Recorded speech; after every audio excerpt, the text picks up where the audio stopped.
بسم اللہ الرحمن الرحیم۔ اللہم صلی علی محمد وعلی آل محمد۔ آپ دیکھ رہے ہیں رفاقت اکیڈمی اور میں ہوں محمد رفاقت۔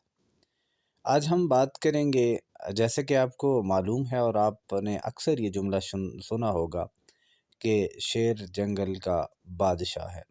آج ہم اسی حوالے سے بات کریں گے کہ آخر شیر ہی کیوں جنگل کا بادشاہ ہے، آخر شیر ہی کیوں جنگل کا بادشاہ قرار دیا گیا ہے، اور ہر کوئی یہی کہتا ہے۔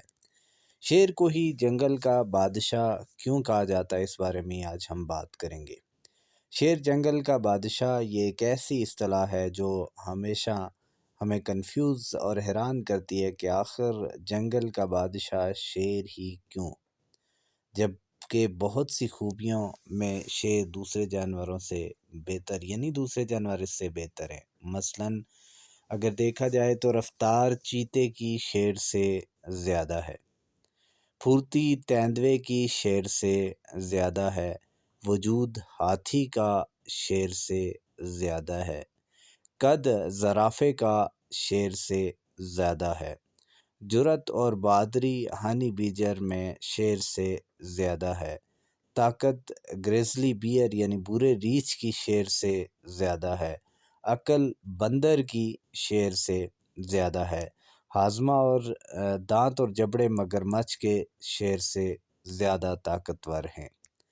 اس کے علاوہ کھال برفانی ریچھ کی شیر سے زیادہ موٹی ہوتی ہے، اور اس کے ساتھ ساتھ شیر کو بہت دفعہ میدان سے بھاگتے بھی دیکھا گیا ہے، لگڑ بگوں سے جان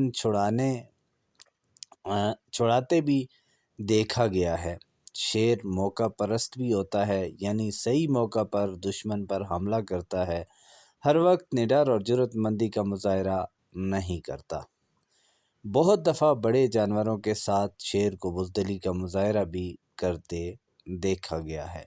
اس کے باوجود فلیڈی فیملی کے رکن لائن کو ہی جنگل کا بادشاہ کیوں کہا جاتا ہے؟ برائے کرم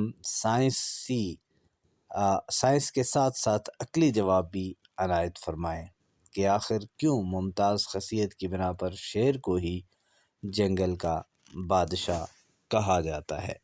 آپ نے بھی اس سوال کا جواب اپنے عقل و فہم سے، اپنی سائنسی علم سے اور اپنے عقل سے اس بات کا جواب ہمیں کمنٹ سیکشن میں دینا ہے کہ آخر شیر کو ہی جنگل کا بادشاہ کیوں کہا جاتا ہے، اس کی کیا وجہ ہے، اس میں کیا خصوصیات ہیں۔